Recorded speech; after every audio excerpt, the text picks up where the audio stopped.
Bonjour à tous. Réduire sa facture d'électricité, tout le monde est pour. Mais au moment de passer à l'acte, on constate que les ménages peinent à trouver des solutions. Est-ce un problème de motivation, de complexité?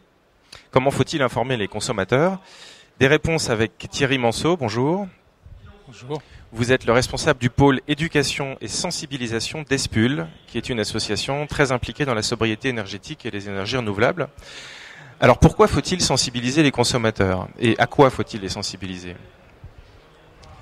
C'est essentiellement parce que c'est eux les acteurs, en tout cas, de leur consommation, s'ils veulent pas en être victimes. Et puis pour des tas de raisons, c'est que sur le réseau, il y a des flux d'énergie qu'il faut maîtriser. Ça peut aujourd'hui, c'est pas forcément directement impacté sur la facture, mais on sait que les pointes de consommation d'énergie électrique impactent après sur la fourniture. Surtout si on met sur les réseaux des énergies renouvelables, il faudra bien maîtriser à la fois la demande et la production. Et ça, c'est une chose qui est pas du tout connue des consommateurs, des utilisateurs. Et il y a à la fois un besoin de comprendre, à la fois un besoin d'agir, et ensuite de pouvoir bien évidemment être récompensé par cette action. Pour résumer un petit peu justement la demande qui n'est pas forcément très bien exprimée du consommateur, c'est d'être récompensé après par son geste, que ça soit au niveau financier, bien évidemment, pour prendre l'énergie la moins chère, mais aussi comprendre que son acte va avoir un sens citoyen. Et aujourd'hui, c'est pour répondre effectivement à la pénurie d'énergie à venir et les réponses qu'on peut avoir, par exemple, par le biais des réseaux intelligents dans lesquels il faudra impliquer directement l'utilisateur et le consommateur. Alors c'est pour ça qu'on parle de sensibilisation et pas juste d'information. C'est plus large que juste donner une information précise de consommation notamment. Oui, bien sûr, parce que l'information ne pousse pas forcément à l'acte. Surtout, cette information n'est pas forcément toujours compréhensible. Vous savez, les kilowattheures, ça cause pas pour tout le monde. Donc, ça veut dire que cette information, elle doit être simplifiée. Et puis, pour pousser à l'acte, il faut que directement la personne, elle puisse comprendre que l'information qu'elle a, en agissant dessus, elle va pouvoir éventuellement modifier soit directement, soit dans un temps donné, comme les programmateurs, sa consommation d'énergie électrique. Donc bien évidemment, on parle d'afficheurs actifs, d'afficheurs visibles. Aujourd'hui, les compteurs électriques ne sont pas forcément dans les lieux de vie. Ils sont dans les garages, dans les caves, dans des salles techniques. Si le consommateur veut pouvoir agir sur sa consommation d'électrique, il faut qu'il puisse agir directement sur ces compteurs ou cette visualisation. Et donc il y a des recherches intéressantes auxquelles donc ESPUL, qui est l'espace Info Énergie sur le Rhône, mais qui travaille depuis longtemps sur la question photovoltaïque et aujourd'hui sur l'intégration du photovoltaïque dans les réseaux intelligents. Un projet donc en partenariat avec le Grand Lyon et puis le NEDO, qui est un partenaire japonais très intéressé sur ces questions, qui vise sur Lyon Confluence à voir justement avec différentes actions comment l'utilisateur va pouvoir agir sur ses consommations. Et la question qui se pose, c'est quel type d'afficheur. Là-dessus, il y a des exemples intéressants. On a par exemple participé et organisé un concours qui s'appelle Famille à énergie positive sur l'ensemble de la région Rhône-Alpes avec les autres espaces Info Énergie. Pour l'instant, on est sur juste des petits afficheurs qu'on propose aux familles de façon à ce qu'elles calculent leur consommation. C'est une limite, il faut être très volontaire pour le faire, puisqu'il faut mettre ses afficheurs et puis relever sa consommation.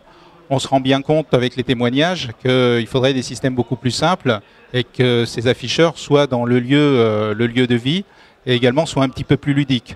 Donc pour un autre exemple à nouveau... Alors, attendez, ça veut dire quoi plus ludique?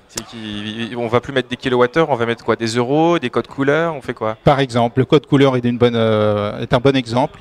Ça peut être également des euros effectivement pour les gens qui sont directement intéressés pour réduire leur facture ou qui sont très serrés sur leur facture d'électricité. On connaît déjà les propositions, enfin les offres qui peuvent être faites sur les tarifs tempo ou autres. Il y a des gens qui programment leur consommation d'énergie la nuit ou dans des temps qui sont où la demande est moins importante. Mais on peut partir sur des afficheurs beaucoup plus ludiques. À titre d'exemple, la région Rhône-Alpes a invité les lycées de la région Rhône-Alpes à un concours qui s'appelle Flux d'Art.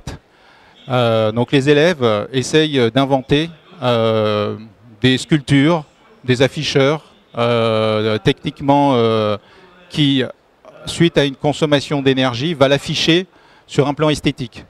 Il y a également eu sur Saint-Étienne des designers qui ont montré un certain nombre de produits qui prenaient des formes diverses en fonction des consommations d'énergie. Donc je prends pour exemple un délice surgivore, c'est un grand arbre qui montre que lorsque la consommation d'énergie ou d'eau est trop importante, les feuilles de cet arbre tombent. Et lorsque la consommation réduit, l'arbre retrouve un petit peu plus de côté jovial. Donc c'est un afficheur public dans le lycée qui donne à s'intéresser sur la consommation collective. D'autres exemples comme ça ont pu être faits sur le salon du designer. Une prise électrique par exemple qui change de couleur en fonction de l'intensité qui passe dans la prise, ou une lampe qui va changer de couleur en fonction là, encore de l'intensité. Donc ça, c'est des côtés un peu ludiques qui donnent pas forcément un côté très précis de la consommation, mais qui va intéresser l'utilisateur en direct sur le flux d'énergie électrique qui n'est pas visible, bien évidemment. Mais après, on peut imaginer des comparaisons possibles entre les différents utilisateurs de l'immeuble, sans pour autant les nommer, qui permet de donner un petit peu ce concours. Je vous ai parlé de concours à famille à énergie positive. Ce comté de comparaison peut aussi être une autre façon de valoriser l'acte, pas uniquement par l'approche financière, qui est bien évidemment et l'approche finale qui intéressera tout consommateur. Mais il peut y avoir d'autres approches plus ludiques, comme ces exemples d'afficheurs esthétiques ou de comparaison avec d'autres candidats à jouer les consommateurs sobres en électricité. Et alors les premiers retours de ce type d'expérience donnent quel type de résultats justement? Est-ce qu'on a une idée de ce qu'on peut gagner?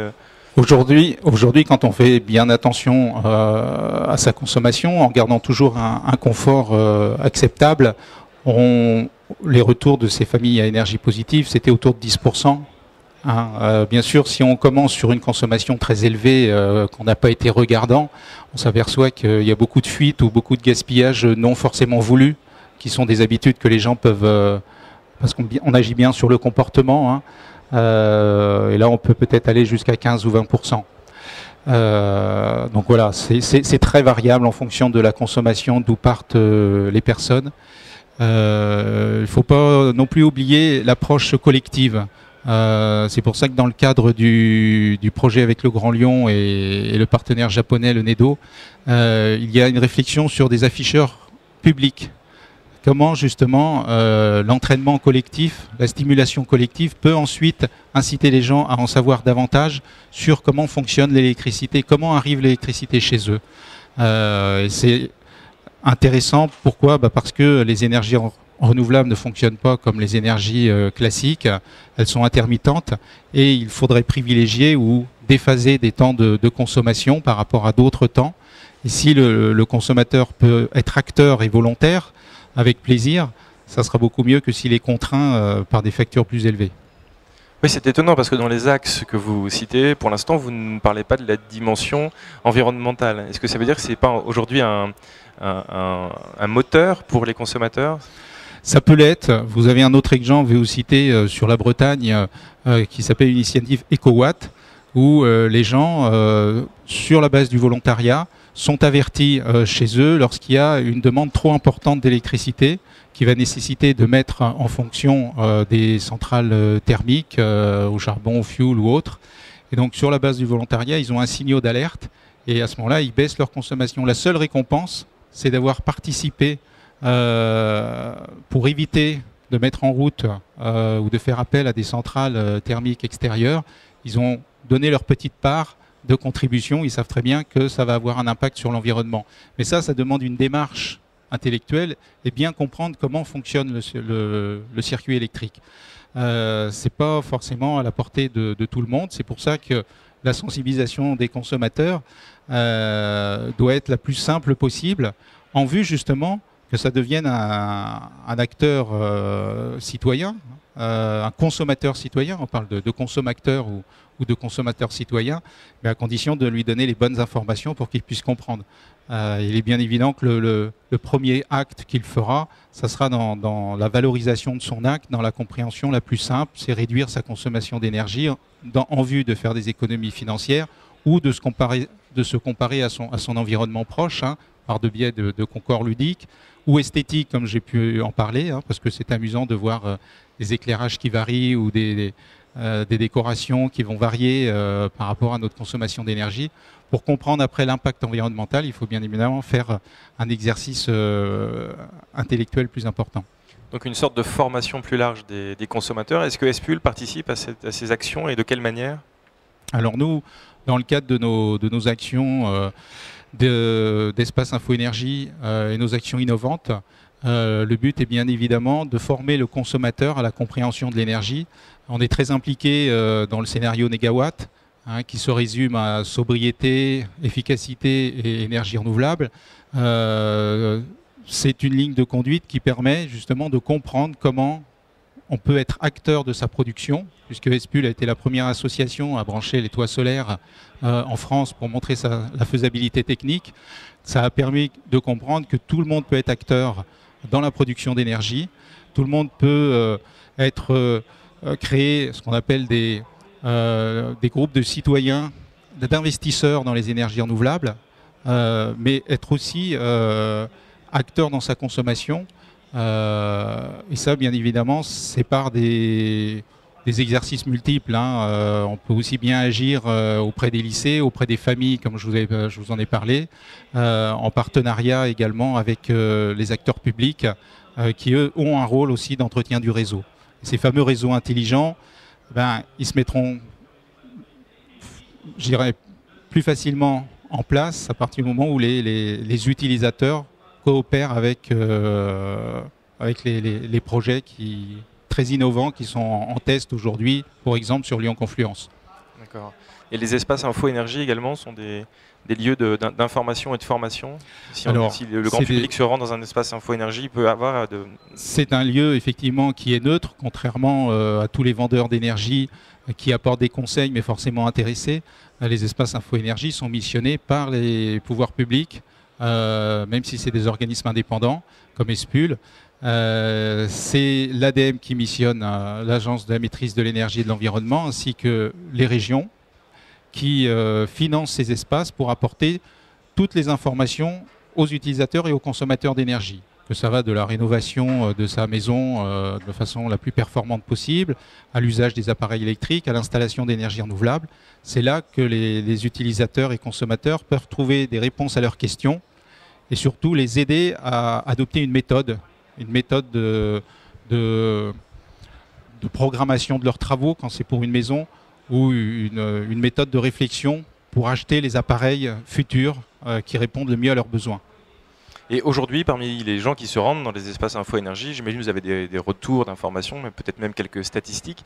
Est-ce qu'ils sont nombreux à se poser des questions sur l'énergie, sur l'électricité directement, ou ils viennent plutôt pour des problématiques bâtiments plus larges? Bien sûr, le premier public, c'est un public de propriétaires qui sait qu'il peut agir. Là, on est encore sur l'exemple de l'afficheur, il sait qu'il va pouvoir agir sur sa maison. Les locataires ont une marge de manœuvre qui est beaucoup plus éloignée, puisqu'il faut convaincre le bailleur de faire des travaux. Là où ils peuvent agir, c'est sur le matériel qu'ils vont acheter pour leur consommation d'énergie électrique. Donc bien évidemment, l'entrée des locataires est bien souvent la consommation électrique, et comprendre comment les différents postes, là aussi c'est pas un raisonnement qui est classique, comprendre que dans une habitation, il y a des postes de consommation différents entre les appareils de froid, les appareils de chaleur, les appareils électroniques. Ça, c'est des réponses effectivement qu'on leur apporte, ou en tout cas des questions qu'on formule avec eux de façon à ce qu'ils puissent ensuite trouver la réponse. Merci beaucoup pour toutes ces informations, Monsieur Manceau. Merci également à vous, internautes, de nous avoir suivis. Je vous rappelle que vous pouvez consulter nos autres tables rondes sur cleantechrepublic.com. Au revoir.